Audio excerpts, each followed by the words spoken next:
Tantas gracias por estar aquí. No, por favor. Adelante. Por favor, les vamos a pedir que apaguen los flashes, por favor. ¡Viva la libertad, Javier! ¡Viva la libertad! ¡Viva! No hay duda que había que empezar de esa manera. Bueno, Javier, nuevamente nos conocemos hace 9 años y es una emoción muy importante para mí tenerte aquí, sentado frente a mí. Esta vez no con un café como hace 9 años nos conocimos, hablando de las ideas de la libertad, sino tener el honor de poder entrevistarte como presidente de la Nación. Muchas gracias. Así que muchísimas gracias. No, por favor. La idea es hacer una entrevista para conocer un poco tus puntos de vista sobre diferentes aspectos.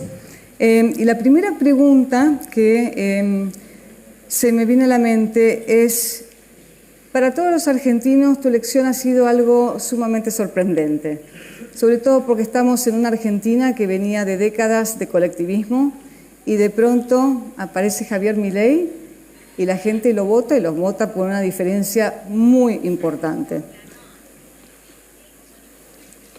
¿Por qué considerás que tuviste este triunfo? Porque, digamos, hay dos visiones sobre este tema. Por un lado hay gente que dice, bueno, mucha gente lo votó a Javier Milei por una especie de asqueo hacia lo que se estaba viviendo en la Argentina, el tema de la corrupción, el tema de décadas de socialismo, el tema del estancamiento. Dijeron, no queremos más esto, entonces vamos por un cambio. Y otra gente dice, no, no es solamente eso, que la gente está votando en contra de, sino que la gente empezó a darse cuenta de la importancia de las ideas de la libertad y empezó a comprender lo que Javier Milei estaba queriendo decir. ¿Cuál es tu punto de vista sobre tu éxito? Bueno, ahí es interesante. Esto es un tema que con Santiago Caputo yo lo he hablado fuertemente, digamos. Les cuento que Santiago Caputo, junto a mi hermana, el jefe, digo, son los arquitectos de este gran triunfo que ha deslumbrado al mundo. Y una de las cosas es la interpretación que hace el Círculo Rojo de lo que pasó en nuestro caso. O sea, nosotros seguimos sosteniendo que el Círculo Rojo sigue pensando en términos analógicos en la era digital y nosotros estamos cuánticos. O sea, entonces no logra entender lo que ha ocurrido. El Círculo Rojo tiene una forma de mirar la política y tiene un modelo. Sí. Entonces, cuando vos tenés un modelo, el modelo lo que hace frente a un determinado estímulo te da una predicción de lo que vos crees que va a pasar. En ese sentido, nosotros somos un error para el Círculo Rojo. O sea, para el Círculo Rojo, todo lo que hacemos nosotros, todo lo que deviene de nosotros es un error. Y el Círculo Rojo, en lugar de tratar de internalizar que había un cambio de modelo, donde, si vos querés, el cambio estructural no solo era en la ordenada al origen, era en la pendiente, era en todo, digamos, tenías un modelo totalmente nuevo. Ellos se enojaban con la situación y lo trataban como un error. La verdad es que, y eso nosotros lo fuimos experimentando a lo largo de toda esta carrera en el plano político, porque yo recuerdo que, por ejemplo, cuando decidimos lanzarnos, lo primero que nos dijeron es que no íbamos a poder conseguir partido. Bueno, de hecho, de manera muy activa, el que era jefe de gobierno de la ciudad en aquel momento, salió a comprar partidos por todos lados para que nosotros no pudiéramos conseguir el sello para poder competir. A pesar de eso, nosotros pudimos conseguir tener el sello. De hecho, teníamos 3 partidos, teníamos el Partido Libertario en formación, que además ahí también pasaron muchas cosas, porque básicamente vos necesitas para tener un partido 4.000 firmas y en general te suelen bochar 10 fichas, con lo cual, digamos, había que apuntar tener más o menos 4.500 para que entraras, y nosotros llegamos a tener 8.000 fichas y aún así no nos voltearon el partido, y sucede que las fichas aparecieron en otros partidos que se crearon muy rápidamente. Claro. Pero bueno, nada, eso para entender que muchos corruptos y muchos que se la jactan de honestos y están más sucios que una papa. Pero, digamos, y grandes traidores a la ciudad de la libertad. Y ahí una de las cosas que sucede es que no solo que conseguimos tener partido, entonces después nos decían que no íbamos a poder pasar las PASO. Después, cuando pasamos las PASO, nos dijeron que íbamos a perder contra el voto en blanco. Después nos dijeron que la izquierda nos iba a llenar la canasta. Y después decían que no había forma que nos llegáramos al 10%. Y al final, en la elección de la ciudad, terminamos sacando el 17% de los votos. Nos habíamos constituido en la tercera fuerza de la ciudad. Y eso abría unas perspectivas enormes. Y cuando llegamos con victoria a la Cámara, yo recuerdo el día que asumimos como diputados, un periodista del canal Diputados TV, una persona muy grosera, que también era periodista en A24, entonces me dijo, bueno, ¿qué pueden pretender si van a ser solamente dos en 257? Se los va a diluir el propio sistema, van a ser absolutamente intrascendentes, no van a estar en ninguna comisión, no van a ser parte de nada. Y yo le contesté ahí en ese momento con el libro, con el primer libro de Macabeos, ¿sí? Digamos, en el capítulo 3, versículo 19, que dice que la victoria en la batalla no depende de la cantidad de soldados, sino de las fuerzas que vienen del cielo.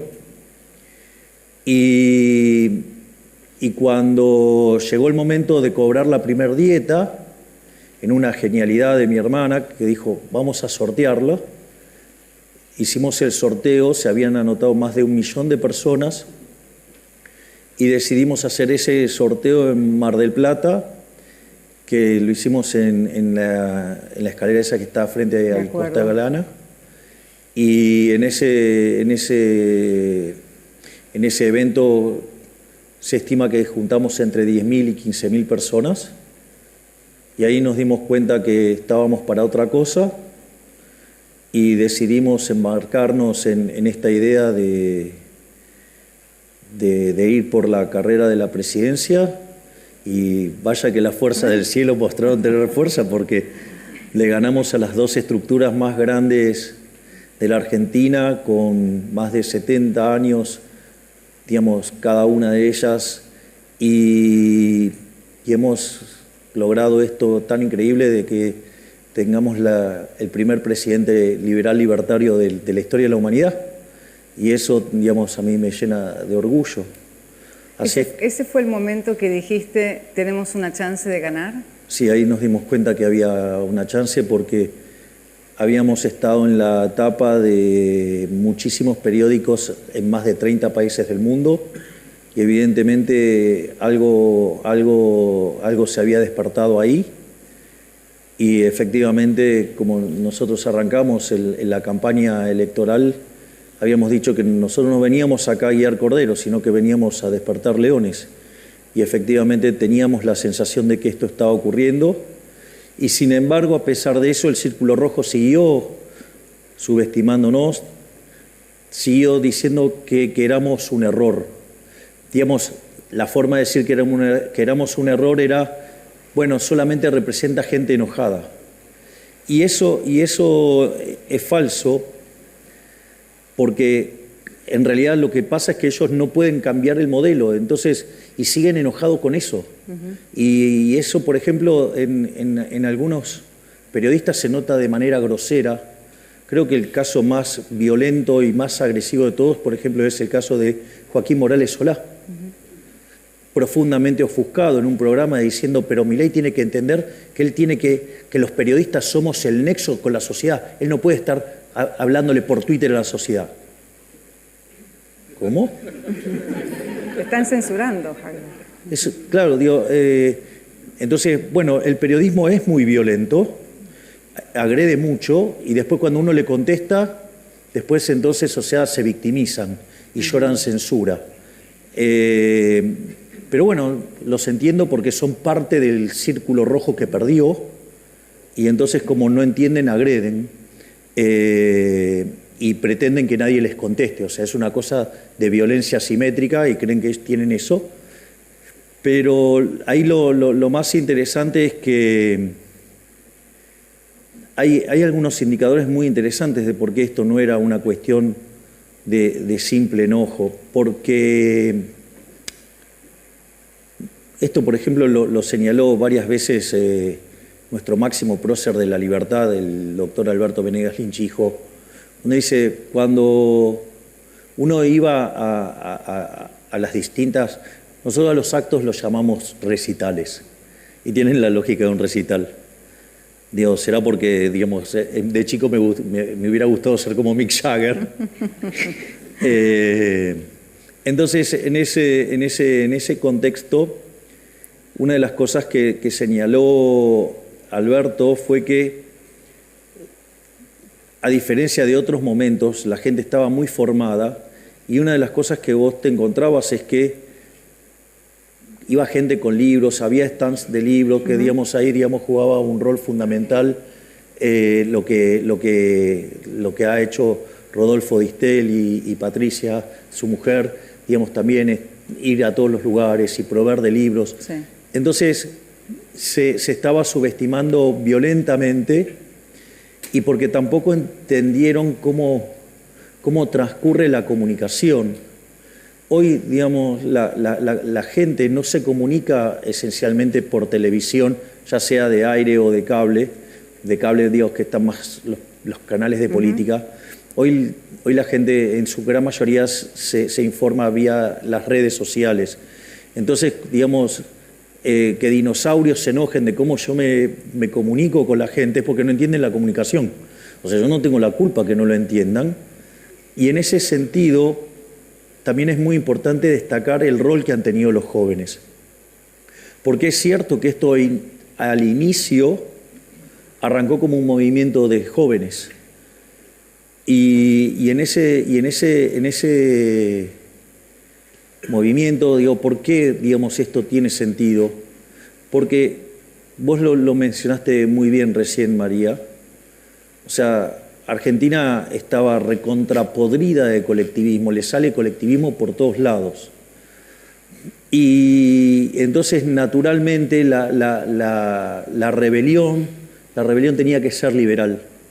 Y si hay algo que caracteriza a los jóvenes es que son rebeldes contra el status quo. Y eso significa que inexorablemente esa rebelión iba a ser liberal. Eso, digamos, era, digamos, el contexto que se estaba generando. Además, los jóvenes están menos expuestos al lavado de cabeza que implica la educación pública, independientemente que sea de gestión privada o que sea de gestión estatal, con lo cual eso también facilita mucho. Además, con las redes, una de las cosas que pasaba es que de repente vos podías, si ustedes se fijan, desde que yo empecé a aparecer en televisión, una de las cosas que hice sistemáticamente es citar a cada autor que yo estaba utilizando como referencia. Sí. Entonces, mientras que algunos lo querían mostrar como una pedantería de mi parte, en realidad lo que yo le estaba haciendo era marcarle la hoja de ruta de qué ir a leer. Y entonces, y eso permitió, por ejemplo, no sé, citar a Jesús Huerta de Soto, te metés, ponés en Google Jesús Huerta de Soto y te encontrás con todas sus clases. Entonces, eso generó toda una suerte de retroalimentación donde los jóvenes se alimentaban de esto y una de las cosas que yo hacía en los distintos debates, les terminaba dando argumentos para defenderse. Claro. Y eso, digamos, además, como eran perseguidos, atacados y castigados por sus docentes por defender la idea de la libertad, además se fortalecían más y eso generó todo un movimiento muy, muy fuerte con los jóvenes. Y además vieron cómo desde tener que estar luchando como en un coliseo romano contra 16 panelistas a llegar a estar en los mano a mano, es decir, hubo toda una evolución, digamos, de cómo fui ganando lugares y eso hizo que los jóvenes se compenetraran mucho con las ideas de la libertad. Y ahí, cuando todo eso estaba ocurriendo, viste que los chinos, el mismo símbolo que significa crisis, también significa oportunidad. Sí. Y eso fue la pandemia. Cuando nos encerraron, eso significó una oportunidad enorme, porque no solo que llevó a una revalorización de la libertad, sino que además los chicos iban y le tiraban los videos de Milei a los padres y a los abuelos y le jodían con Milei y con los padres y rompieron. El sistema educativo. Pero claro, pero ¿qué pasa? ¿A ustedes no les gusta un programa de televisión? Pueden hacer zapping, al hijo no le pueden hacer zapping. Y entonces... es como empezaron a ver la otra cara de la moneda, ¿no? Y en algún momento se pusieron a ver videos de Milei y así fue que se abrió todo esto. Por eso es que yo siempre tengo tanta gratitud para con los jóvenes, porque digo, ellos son también una piedra fundamental en esta construcción, porque ellos son los que se dedicaron a evangelizar. Y eso también es muy valioso. O sea, te diría que ahí, digamos, está básicamente las bases de por qué hay tanto convencimiento, porque aparte, de vuelta, deberían haber recapacitado. Si sacamos 17% de los votos en Capital, eso ya es más que un enojo. Y nosotros después en las PASO sacamos 31% de los votos. Digamos, entonces... sí, ganó más el ideal positivo de lo que la gente quería votar que, digamos, el en contra, la bronca de la gente. Es decir, acá se impuso más justamente un ideal positivo, lo que la gente quería lograr, más lo que quería sacarse de encima. Es más, te voy a pasar digamos, porque después nosotros terminamos en la segunda vuelta y terminamos sacando el récord de votos, por más que a la señora no le guste. Digamos, el récord lo tenemos nosotros con 56%, ¿no? Digo que les ganamos 56 a 44 por 12 puntos. Y hoy, si se volviera a hacer, piensen que nosotros estamos haciendo el ajuste fiscal más grande de la historia de la humanidad. Nosotros nos encontramos con un desequilibrio fiscal de 15 puntos del PBI, 5 en el Tesoro, 10 en el Banco Central. Llegamos a un ajuste de 6 puntos en el Tesoro y 6 en el Banco Central, o sea, un ajuste de 12 puntos del PBI, y eso se hizo en 3 meses. O sea, eso no existe registro histórico de eso. Y si bien el 75% de los argentinos reconocen que están mal, es importante ver que cuando nosotros arrancamos la gestión, solo el 20% creía que íbamos a estar mejor de cara al próximo año. Ese número en el mes de enero saltó a 30, en febrero saltó a 40 y en marzo saltó a 50. Es decir, quiere decir que la gente, digamos, está cada vez más compenetrada con eso. Cuando uno ve la palabra más importante y que más resuena entre la gente es esperanza.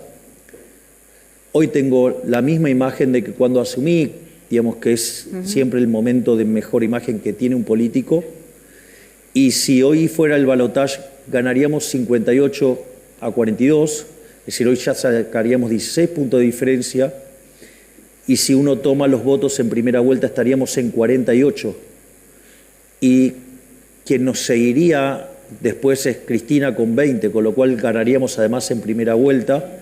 Y no necesariamente esos 10 puntos que hay de diferencia entre la primera vuelta y la segunda no habría, pero sí, digamos, tendríamos que, digamos, esos 10 puntos de diferencia, lo más probable es que la mitad nos quedemos con esos puntos. Por lo tanto, hoy estaríamos sacando 53% de los votos, es decir, ganaríamos en primera vuelta, pero además con el 53% de los votos, y nuestro caudal de votos subió un 60%. Es decir, porque pasó de 30 a 48, ¿no? Entonces, en ese sentido,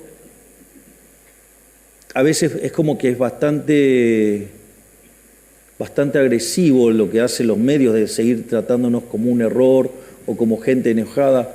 Digo, deberían en algún momento hacer autocrítica y darse cuenta que se equivocaron y que tienen que cambiar el modelo y que en lugar de tratar de estar todo el tiempo basureándonos, tendrían que tratar de ser más respetuosos y tratar de entender qué es lo que le está pasando a la gente. Porque si la gente no entendiera cómo, digamos, o sea, va a aumentar mi popularidad en el medio del ajuste. Ahí te quiero preguntar algo, porque estamos haciendo un ajuste que obviamente la gente lo está sintiendo y sin embargo tu popularidad crece. ¿Cómo pensás que la gente, digamos, cuál es el mensaje que le diste a la gente por la cual dice, estamos ajustándonos, vamos a pasar un mal momento, pero aún así creemos que este es el mejor camino? ¿Cuál fue tu mensaje tan claro para que la gente diga, a pesar de la situación que estamos viviendo, todavía apoyamos a Javier Milei? Porque les dije la verdad. No están acostumbrados a que los políticos les digan la verdad.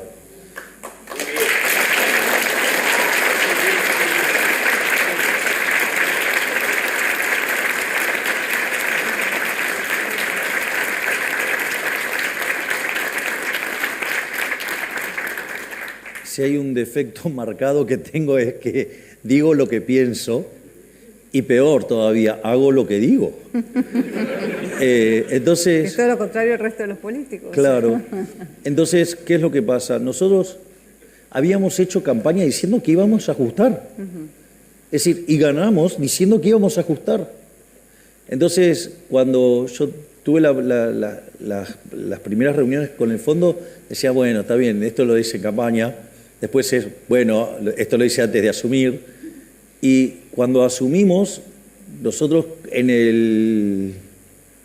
el discurso fuimos bien al hueso y probablemente el no hay plata, digamos, caló muy fuerte. Eso permitió internalizar la restricción de presupuesto, algo que los argentinos solían no hacer. Y decían, bueno, pero no lo van a hacer.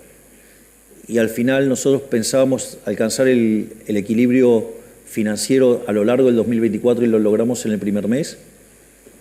Y la verdad es que también estamos sorprendidos con lo que está pasando en el Banco Central, que ya bajamos 6 puntos el déficit del Banco Central y creemos que podemos seguir avanzando en eso.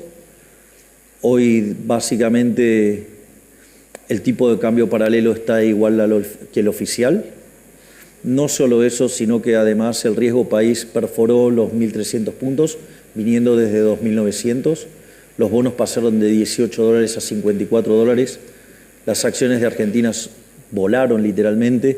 Es decir, todos los indicadores a futuro muestran que vamos a estar mejor.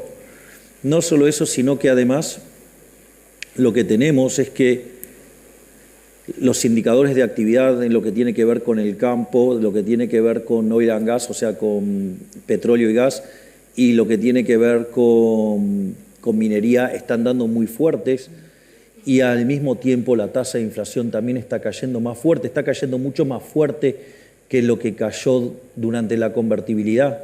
Y no solo eso, sino que además, o sea, la curva de futuros del dólar ya está mapeada con la política monetaria que está implementando el Banco Central. Por lo tanto, lo que nosotros estamos viendo es que, digamos, hay motivos para estar optimistas pero todo esto se construyó diciéndole la verdad a la gente. Es decir, yo les expliqué a la gente el problema que teníamos, le expliqué cómo lo íbamos a resolver, le expliqué que durante un tiempo la íbamos a pasar mal, pero que esas eran las bases para salir adelante. Y lo que pasa es que la gente está viendo que lo que yo dije que iba a hacer lo estoy haciendo, que está pasando lo que yo dije que iba a pasar, y eso lo que hace es reforzar la confianza. Es decir, hoy el 70% de los argentinos están convencidos que vamos a bajar la inflación, o sea, no tienen duda. Y te voy a decir algo, y tienen razón, la vamos a bajar. Y de esos 70, el 50 puntos creen que lo vamos a hacer en el primer año y 20 creen que lo vamos a hacer en 2. Pero ¿Qué cree el presidente? Mira, la realidad es que la evidencia empírica muestra que para bajar la tasa de inflación necesitas entre 18 y 24 meses. La convertibilidad, que fue el programa más exitoso en la historia argentina, tardó 20 meses. Ahora, por eso me causa gracia cuando agarran a alguien que fija el tipo de cambio, después me diga que esta política es inconsistente. Con todo respeto. ¿No? Pero bueno. Pero esto es interesante. ¿Por qué baja más rápido que la convertibilidad la inflación?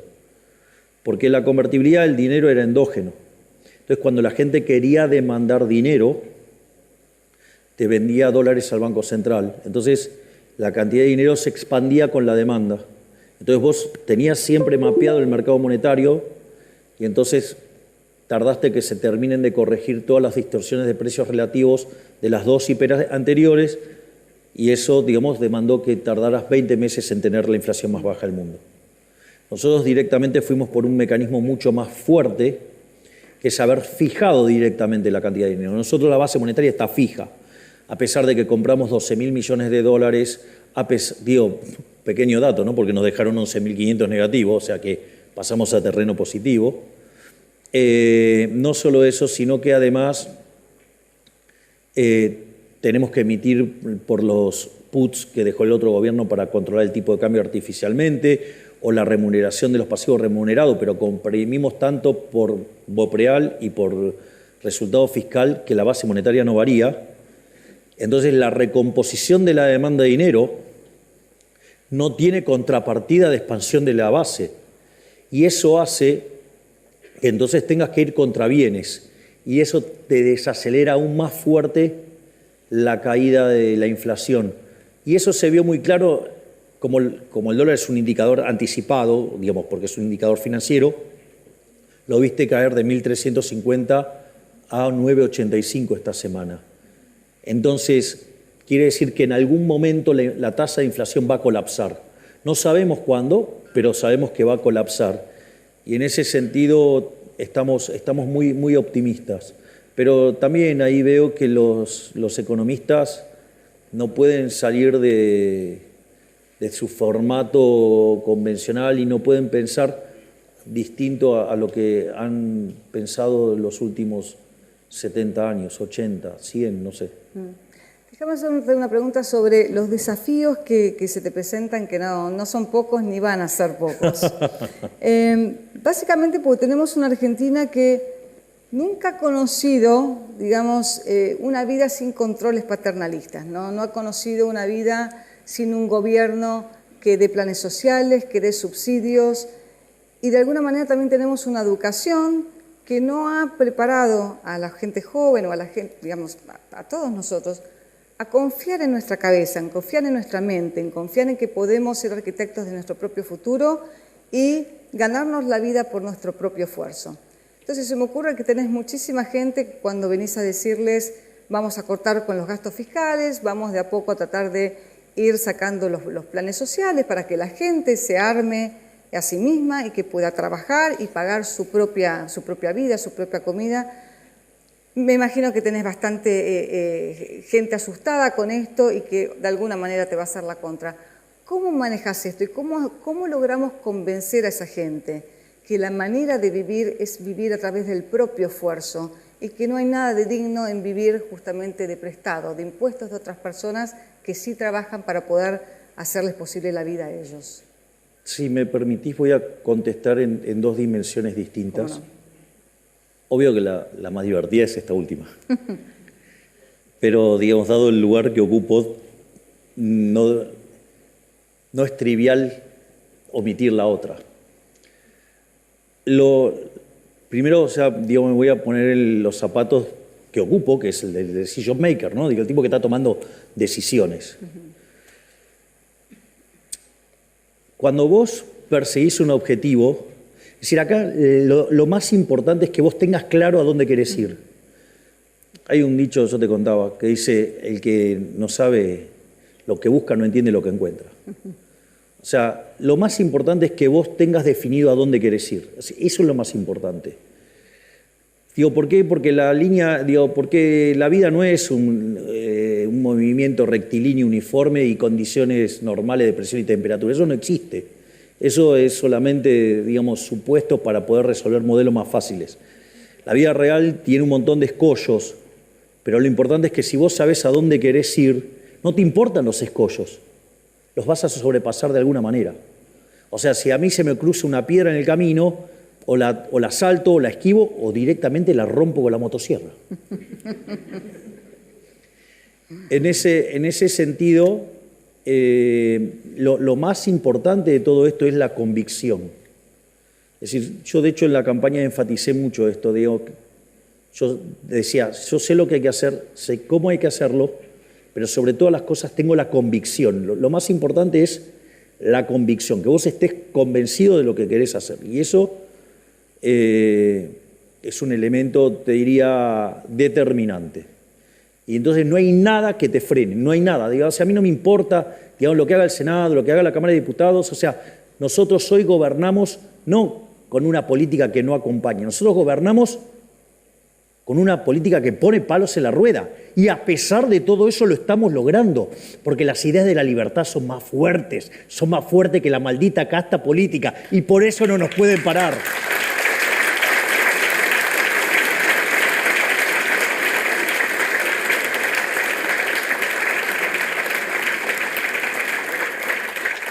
Entonces, eso es fundamental al momento que vos, digamos, estás pensando en cómo salir de esto. En ese sentido, nosotros no nos quedamos en solo hacer el ajuste más grande de la historia. Nosotros también mandamos el programa de reformas estructurales también más grande de la historia de la humanidad, porque enviamos 1000 reformas.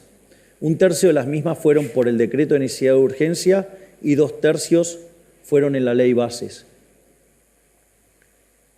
Y si todas esas reformas estructurales estuvieran vigentes, Argentina en el ranking de libertad económica mejoraría 90 puestos. Es decir, Argentina pasaría a parecerse como Alemania. Es decir, que de acá, digamos, a 20 años podríamos convertirnos en un país como Alemania. Sin embargo, eso a mí me parece insuficiente. Yo digo, estoy aspirando a parecerme a Suiza, parecerme a Irlanda. Es decir, ¿por qué Irlanda? Porque es el país con mayor libertad en el mundo y tiene un PIB per cápita 50% más alto que el de Estados Unidos. Ese es el norte. Es ahí a donde quiero ir. Y la verdad es que lo que haga la política no me importa. Porque, a ver, la ley bases, digamos, si bien fue aprobada, después cuando empezó el tratamiento en particular, ahí aparecieron todos los curros. Es decir, ustedes tienen muchos políticos que se llenan la boca de ir contra la corrupción, contra esto y el otro, pero ¿cuántos se enteraron de los fondos fiduciarios hasta hace poco? Digo, porque los que estamos destapando todas esas ollas somos nosotros. Es más, no solo eso, sino que además, y ahí dejaron muchos los dedos marcados, de que se muestran que son del cambio, pero en realidad no quieren ningún cambio, en realidad quieren mantener el statu quo, quieren mantener los privilegios. Lo mismo pasó en el Senado con el DNU. Nunca se le volteó un DNU a un presidente. Y nosotros mandamos un DNU que aumenta las libertades individuales, va por mercados más competitivos, estructuras pro-competitivas, pro-mercado, no pro-empresa, lo cual no hace falta que le explique a ustedes, digamos, de qué se trata. Y además de eliminar muchos curros de la política. Y sin embargo, digamos, la Cámara de Senados lo volteó. Y bueno, ahora, digamos, queda en manos de lo que pase en la Cámara de Diputados. Y también, digamos, al menos 3 jueces de la Corte han tomado una posición bastante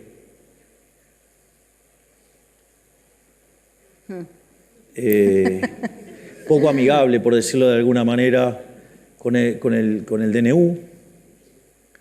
Y en ese sentido,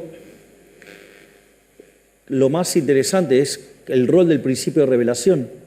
En cada una de estas cosas a nosotros nos sirvió para dejarlos en evidencia. Ejemplo, el DNU se cayó en el Senado, pero hay un montón que dejaron los dedos marcados. Y además nosotros tenemos 7 senadores, conseguimos 25 votos, es un golazo. Y si además me sirvió para dejar en evidencia a un montón de delincuentes, es un golazo. Lo mismo pasó con la ley Bases. Es decir, y mientras tanto nosotros seguimos gobernando y avanzando a pesar de la política. Y estamos logrando todo lo que estamos logrando pese a la política. Así es que en ese sentido soy muy optimista.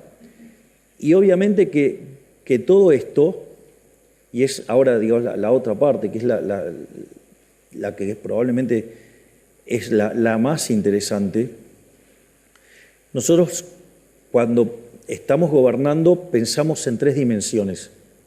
Y eso está bastante claro en muchas de nuestras acciones. Hay una línea de pensamiento que tiene que ver con la economía, obvio que tiene un peso muy fuerte porque es una cuestión de formación profesional. Igual, digamos, o sea, lejos de ser una víctima toto caputó, digamos, o sea, digamos, creo que me quiere sinceramente. No, porque es muy gracioso, un día le hacen una pregunta de Pablo y dice, lo último que querría hacer en mi vida es ser el ministro de Economía de Milei, porque digamos, es un poco intenso el trabajo, pero no, afortunadamente todo el gabinete nos llevamos muy bien y podemos trabajar muy bien todos.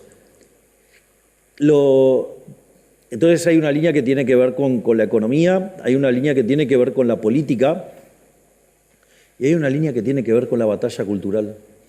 Nosotros llamamos batalla filosófica, pero hablamos de lo mismo. Exactamente. Entonces, y todo tiene mucho que ver con destruir el Gramsci que nos armó el socialismo. Es decir, en ese sentido uno tiene que reconocer que el socialismo del siglo XXI fue muy exitoso.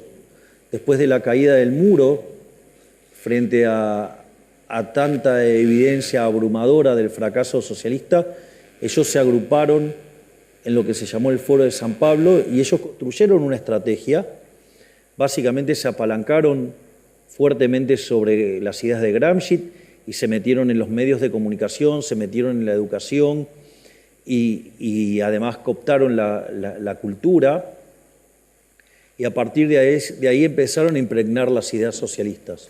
Me gustaría hacerte una pregunta ahí, porque cuando vos tenés la evidencia frente a tu cara de que el socialismo no funciona, y tenemos demostraciones de esto en varias partes del mundo, ¿por qué considerás que aún se siguen aferrando a estas ideas? ¿Por qué no pueden decir, bueno, claramente esto no ha funcionado, ha generado miles de muertos a lo largo de la historia, ha dejado a la gente en la pobreza, ha dejado a gente en hambrunas, y sin embargo siguen insistiendo con este tipo de ideas? ¿Por qué pensás que esto ocurre? Porque es una enfermedad del alma peor que el peor de los cánceres. El socialismo es el peor de todos los cánceres y es peor aún porque es una enfermedad del alma. A ver, el socialismo cuando se lo aplicó de forma pura fue un fracaso en lo económico, en lo social, en lo cultural. Mataron a 150 millones de seres humanos. Es decir, hambriaron gente y mataron gente. O sea, son lo peor que ha pasado por la humanidad. Además, los peores dictadores siempre han sido de ellos. Y ahí hay algo muy interesante porque, a ver, Marx, esto lo cuenta el prócer Alberto Benes Galinchijo, dice, Marx no publica el segundo libro porque se había publicado el libro de Menger, Principios de Economía y Política, y digamos, y Menger destruye la teoría del valor trabajo, entonces, o sea, no tenía ningún sentido, digamos, continuar con el capital, porque, digamos, se había resuelto el problema de la teoría del valor. No solo eso, sino que después Eugene von Baberg escribe la conclusión del sistema marxiano y lo aniquila, literalmente lo aniquila, por lo tanto ya estaba refutado también desde la teoría económica. A pesar de eso, siguieron adelante con esa estúpida idea y cuando la implementaron hicieron un verdadero desastre. Entonces la pregunta es, frente a esa evidencia empírica, frente a haber sido derrotados en la teoría y haber sido derrotados en la evidencia, digo, ¿por qué? La pregunta es ¿por qué? Esto a mí me ayudó mucho, digamos, a entender también esta batalla filosófica, digo, cómo de tratar de llevarla hasta el límite, y ahí yo me encontré que el último escalón de esta pelea es la teoría del valor. Entonces, pero vos decís, ¿pero cómo? Si la teoría del valor trabajo fue refutada. Y ahí es donde te permite dar el salto siguiente. Porque ellos necesitan de la teoría del valor trabajo. Porque ellos necesitan abrazar la teoría de la explotación de Rothbertus, después perfeccionada por Marx en la plusvalía. Entonces, en ese contexto, la pregunta es, pero no funciona, ¿pero por qué entonces quedás abrazado a esto? Porque es lo que está detrás de la teoría de la explotación de Rothbertus y qué es lo que no pueden confesar. Porque confesarlo implicaría dejar de manifiesto que son seres despreciables. Porque lo que está detrás de esa teoría de la explotación es la envidia, el odio, el resentimiento, el trato desigual frente a la ley y, si es necesario, hasta el asesinato. Es decir, es el credo de los perdedores, de los mediocres, de los resentidos, de los eternamente derrotados, aun cuando ganen. Porque una persona que tiene todos esos valores, todo el mundo no le va a servir para ser feliz porque va a seguir siendo una basura. Y entonces no pueden salir de ese mundo, porque salir de ese mundo deberían admitir lo que son como seres humanos. Y a nadie va a estar orgulloso de decir que es una basura envidiosa o un resentido o todas esas cosas horribles que son los valores que están subyacentes en eso. Y eso es muy importante porque en el fondo esos valores morales son los que determinan después las instituciones. Y cuando vos abrazás ese conjunto de valores, las instituciones que tenés son inmundas y te hundís. En cambio, cuando vos abrazás las ideas de la libertad, digamos, que básicamente, por eso no me voy a cansar de repetir la definición del liberalismo del Prócer, el liberalismo es el respeto irrestricto del proyecto de vida del prójimo, basado en el principio de no agresión, en defensa del derecho a la vida, a la libertad y a la propiedad, donde las instituciones del capitalismo son básicamente la propiedad privada, la no intervención del Estado, la libre competencia entendido como entrada y salida, no como en el formato neoclásico, la división del trabajo y la cooperación social, donde solamente podés ser exitoso sirviendo al prójimo con bienes de mejor calidad a un mejor precio. Es decir, donde ahí entonces el empresario es un héroe, es un benefactor social.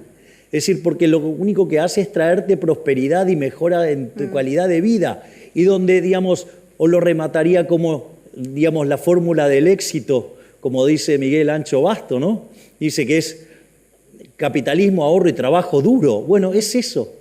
Es eso. Fíjate que todos los valores sobre los cuales nosotros nos basamos son valores maravillosos. Son valores que hacen a las personas de bien y no a personas despreciables en términos de sus ideas. Siempre mencionás que, en realidad tenemos una teoría de que muchos latinoamericanos todavía piensan que el capitalismo funciona en la práctica, pero lo que es verdaderamente noble y moral es el socialismo. Justamente por esto, ¿no? De que todos somos iguales y que deberíamos ser nuestros protectores de nuestros hermanos.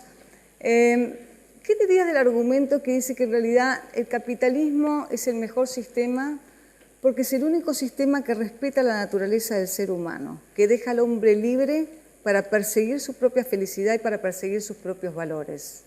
Mira, voy a contestar con el libro de un gigante. que es Capitalismo, Creatividad y Justicia Distributiva de Israel Kirzner. Ese libro es maravilloso, es un libro, es una obra de arte. Porque es interesante cómo arranca, te rompe los ojos. Dice bueno, mire, el socialismo, digamos, él toma ya, digamos, a los postmarxistas, ¿no? Dice, los socialistas reconocen que el sistema capitalista es más productivo. Pero dice, el problema es que es injusto y que el nivel de injusticia que genera es absolutamente insoportable y por ende el capitalismo necesita de correcciones. Entonces, Israel Kirzner con mucha sabiduría dice, bueno, ok, supongamos que esta gente tiene razón.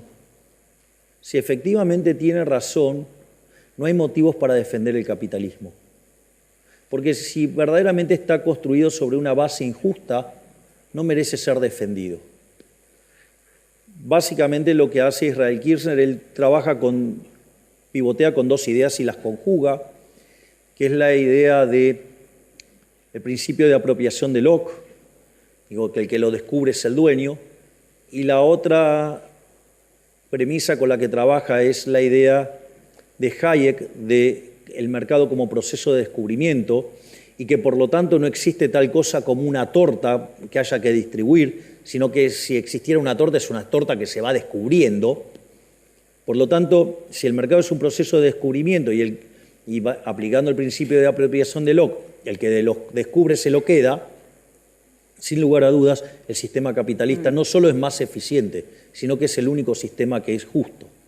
O sea, después podemos discutir otro montón de cosas más, pero lo interesante es que, bueno, de hecho, antes de dedicarme a la política, mis conferencias por las que paseaba por todos lados del planeta eran acerca sobre la superioridad moral del capitalismo. Uh-huh.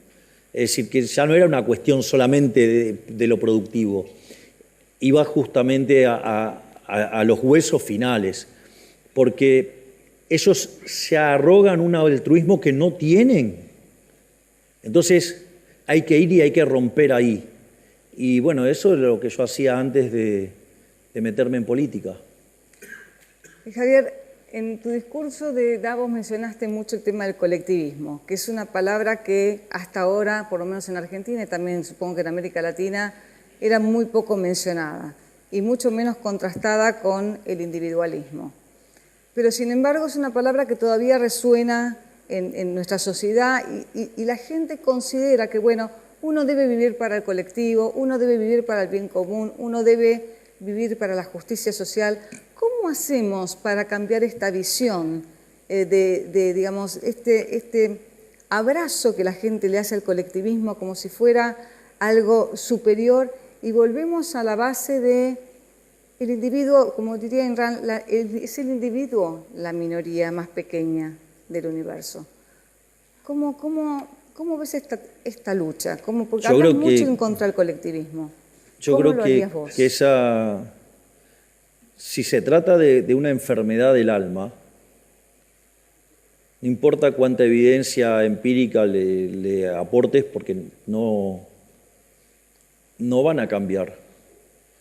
Lo que sí podés hacer es dejarlos en evidencia, que en realidad esos argumentos que levantan, en principio son contradictorios, que son falaces y que en realidad esconden cosas verdaderamente aberrantes. No sé, la idea de la justicia social, como dice Huerta de Soto, la justicia social es injusta, porque está precedida por un robo, y yo no sé cuántos de acá vamos a estar a favor del robo, y al mismo tiempo implica un trato desigual frente a la ley. Entonces, lo que uno, desde mi punto de vista, uno tendría que estar haciendo todo el tiempo es desarmando esas mentiras y exponerlos frente a esas mentiras. Y cuando eso ocurre, los desarmás. Entonces, el socialista fanático, digamos, o sea, en el fondo, el envidioso y resentido fanático no va a cambiar, porque eso está en su esencia, pero sí te va a servir de utilidad para iluminar sobre el resto de la población los valores correctos. Es decir, por eso es tan importante la batalla cultural / filosófica, de ir y dar los argumentos y pelearlos. Y también otra cosa que hay que hacer es saber adaptarse a las circunstancias. Es decir, tenés que tener en cuenta con quién vos te estás peleando.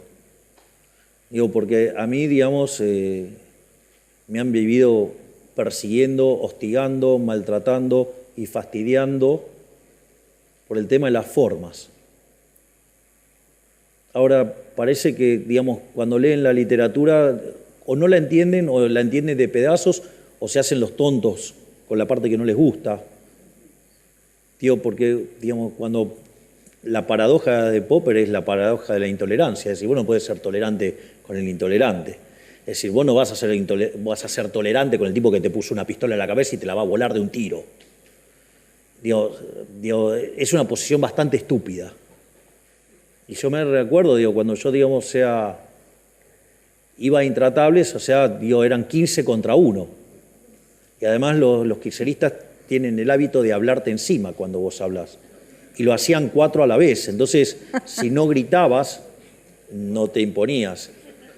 Y por eso, digamos, o sea, con esa pelotudina de la corrección política, ellos se quedaban con todo y nosotros, digamos, nuestras reuniones se hacían adentro de un ascensor. Una de las cosas que mencionó una vez Patricia Bullrich con mucha sabiduría, dijo, fue muy gracioso, dijo, che, ¿por qué no se ponen a mirar qué es lo que está haciendo Milei? Dice, porque eso de que a 20.000 personas le esté hablando de Hayek es raro. De hecho hay un momento muy gracioso que me pasa a mí cuando estamos haciendo la campaña y la lanzamos oficialmente en Mendoza. Yo recuerdo que, claro, veníamos de hacer más de 10.000 en Mar del Plata, más de 15.000 en Rosario. Íbamos a Mendoza y la gente de Mendoza dice, no, bueno, si es un acto de 4.000, 5.000 es tremendo. Yo dije, si pasa eso es una cagada. O sea, con los números que traíamos parecía, inmundo. Y bueno, pero el acto más grande que habían tenido en Mendoza había tenido 5.000 personas. Nosotros fueron 20.000 personas. Y yo me puse a hablar de dolarización. Y en un momento estaba explicando el problema del ancla nominal. Y en un momento digo... ¿El lenguaje fácil?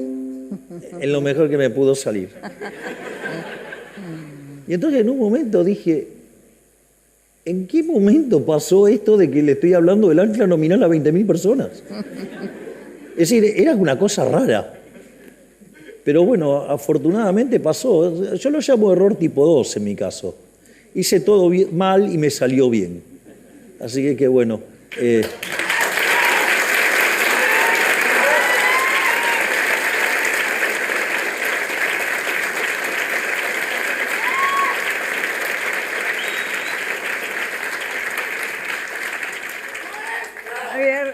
Javier, presidente, tengo muchas preguntas más, pero el tiempo nos corre, así que me gustaría terminar con una última pregunta. Porque tenemos muchos empresarios entre nosotros, es una conferencia que se llama El Motor del Mundo. Como sabrás, en la rebelión de Atlas, Ayn Rand menciona el motor del mundo como estos empresarios, como los hombres de mente, los creadores, los productores, que son los que verdaderamente generan la vida floreciente, entretenida, más larga que tenemos hoy respecto a lo que eran la vida de nuestros abuelos y antepasados. Y en Davos hiciste algo que personalmente no escuché a ningún presidente hacer antes, que es hablar de los empresarios como héroes. Y me gustaría que los empresarios que están aquí presentes, que les expliques por qué los consideras héroes, porque hiciste algo con mucho coraje que nunca nadie antes había hecho. Bueno, dije lo que pensaba. los empresarios son benefactores sociales. Lo puedo hacer con un ejemplo. Cuando critican, no sé, a los monopolios.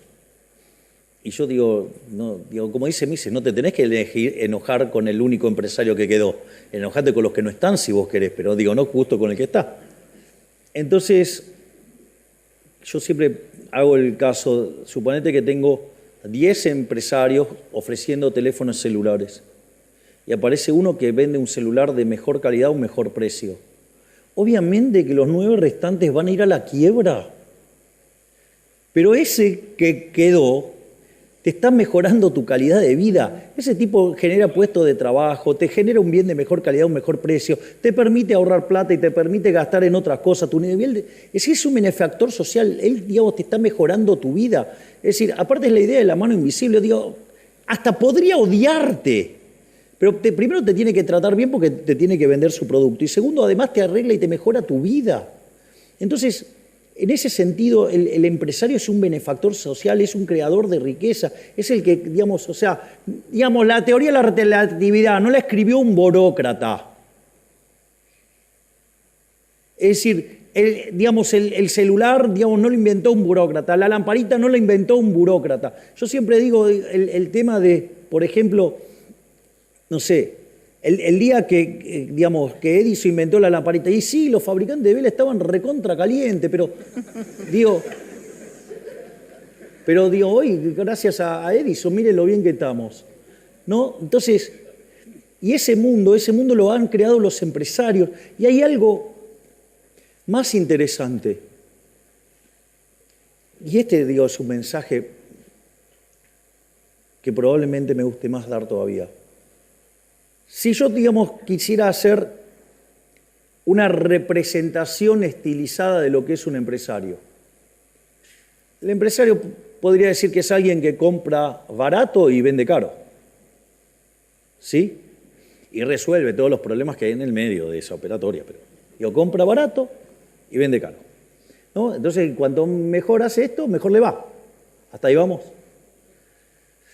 Ahora, yo soy un consumidor. Y cuando voy a ofrecer mi trabajo, ¿a quién se lo voy a dar? ¿Al que me paga más o al que me paga menos? O sea, voy a tratar de vender lo más caro posible. Y cuando voy al supermercado voy a tratar de buscar aquel bien que me satisface lo más barato posible. Es decir, que estoy comprando barato y vendo caro. Es decir, en el fondo, todos somos empresarios, todos tenemos esa virtud. Y lo que hay que hacer es explotarla y llevarla al máximo.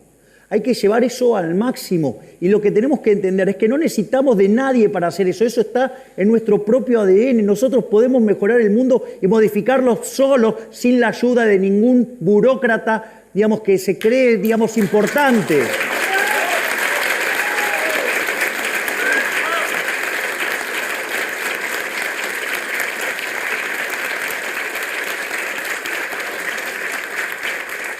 Es decir, no dejen que un burócrata fatalmente arrogante les diga qué pueden hacer o qué no pueden hacer. Si hay algo que quiero dejar en claro, y eso está cuando nosotros enviamos en el DNU, una de las cosas que decimos es, en la economía argentina, y en especial algunos que por suerte perdieron, para ellos todo está prohibido, salvo lo que el político permite. En nuestro concepto es todo está permitido, salvo lo que está prohibido porque implica violentar el principio de no agresión. Es decir, y eso, hay una entrevista que me hizo Ale Fantino, al quien también siempre le estoy tan agradecido, como a Mauro Viale, que son los que me permitieron llegar a los medios masivos de comunicación y hacer... No, el papá. Soy amigo de Johnny, pero, Mauro es el que, me llevó a la tele. O sea, y lo adoro a Johnny porque es un excelente ser humano, es brillante, es un gran periodista, o sea, todo lo que hace lo hace bien. Ese chico es un fuera de serie. Entonces, lo que le digo a Alejandro en esa entrevista, le digo, cuando viene un político acá, te pide que les des el voto para él determinar qué es mejor para tu vida. Y en realidad yo te pido el voto para devolverte a vos el poder sobre tu vida, para que vos seas el propio arquitecto de tu futuro. ¿Y saben qué? Lo estamos haciendo. Y por eso nos va a ir bien.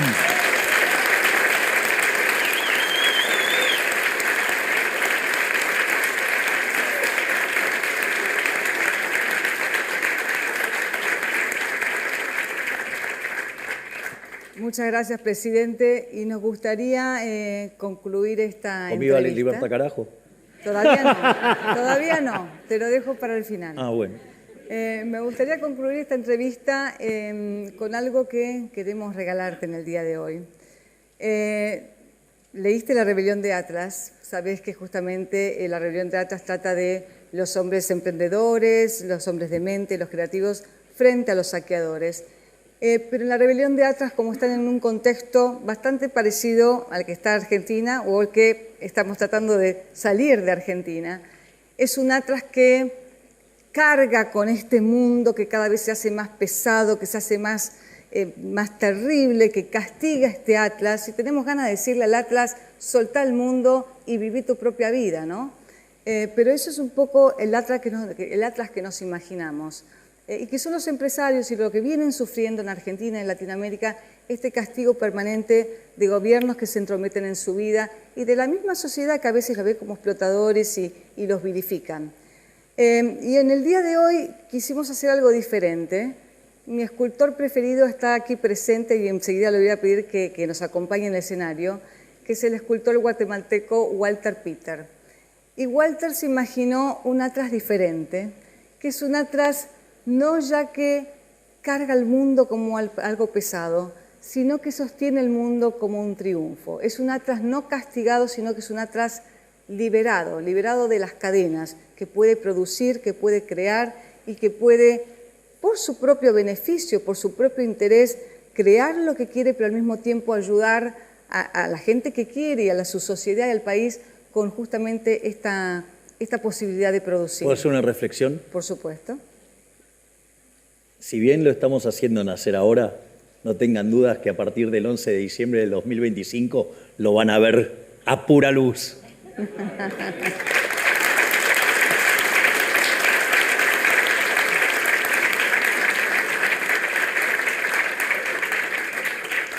Entonces, como inspiración, queremos entregarte este Atlas Pilar del Mundo para que en estos 4 años, y ojalá sean más de gobierno, veas este Atlas y digas, mi misión es sacarle las cadenas a los empresarios para que con su productividad y con este ingenio que tienen puedan generar una mejor Argentina para todos nosotros y también para ellos mismos.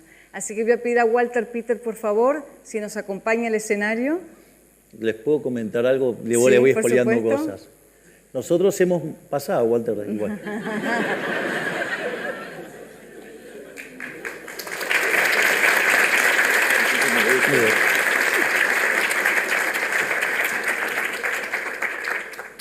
Yo les digo algo. No sé de cuántas van a quedar de las reformas que hemos enviado.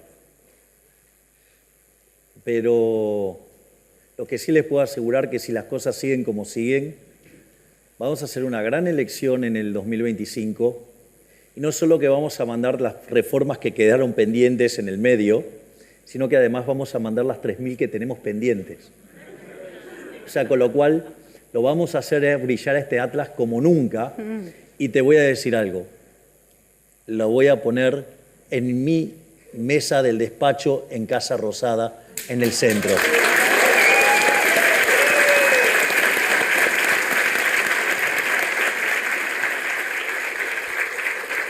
En nombre del Ayn Rand Center Latinoamérica de Walter Peter, tenemos el honor de presentarte, es pesada, Imagino. presentarte este Atlas Pilar del Mundo. Gracias. Un placer. Walter Peter. Gracias, mi amor. Gracias. Lo ha hecho especialmente Gracias. para ti. Es maravillosa. Ya te voy a mandar la foto con el Atlas en el medio de las... Tengo una mesa grande en la Casa Rosada.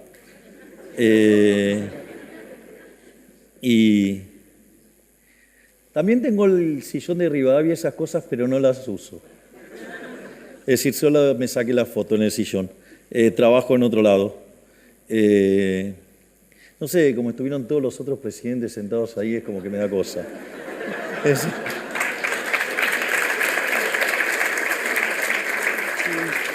Así es que, nada, muchísimas gracias María, muchísimas gracias Walter, muchísimas gracias al Instituto, digo, gracias por tanto afecto, tanto reconocimiento, porque todas estas cosas son importantes. Porque sí, nosotros peleamos, pero el combustible espiritual garpa un montonazo, y lo único que les quiero dejar como reflexión es: no hagan cosas que sean funcionales a nuestros enemigos. Hay que entender que el poder es un juego de suma cero. Y a veces uno, cuando está en la función, tiene que resolver con restricciones, mucho más de las que uno cree y mucho más de las que se imagina. O sea, suele ser bastante más complejo. Y a veces las peores críticas vienen de nuestro propio bando, que en realidad son levantadas por nuestros enemigos, no porque les interesen sus ideas, sino porque ellos sí entienden a la perfección que es un juego de suma cero y van a utilizar todas las cosas para rompernos.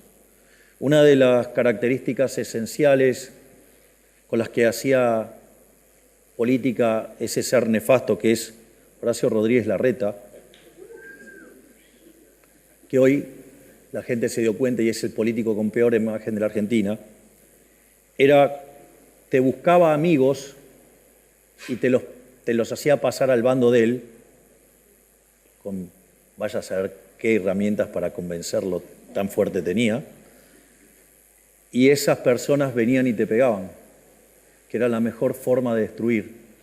Entonces, no les extrañe que nuestros enemigos recluten liberales, que se muestran como liberales, y lo único que hacen es atacar a los verdaderos liberales, porque lo que están haciendo es siguiendo otro negocio. Como decía, creo que era Stalin, decía, digamos, voy a ahorcar a los capitalistas con las propias cuerdas que les voy a comprar a ellos. O sea, con lo cual sepan entender que muchas decisiones que se toman están tomadas bajo muchas restricciones, muchas más de las que imaginamos, y que lo que importa es si caminamos hacia el norte correcto. Es decir, si entendemos eso y que el poder es un juego de suma cero, vamos a empezar a ser más pragmáticos, porque el gran problema es que si nosotros no nos ocupamos, ellos sí se meten y ellos sí están dispuestos a arruinarnos la vida. Así es que, digamos, todo este tipo de cosas también alimentan el alma para seguir adelante, en especial cuando aparecen los tirapiedras del grupo propio. Muchísimas gracias. Puedes decir viva la libertad, carajo. Sí, puedes decir viva la libertad, carajo, si querés. ¡Viva la libertad, carajo! ¡Viva la libertad, carajo! ¡Viva la libertad, carajo!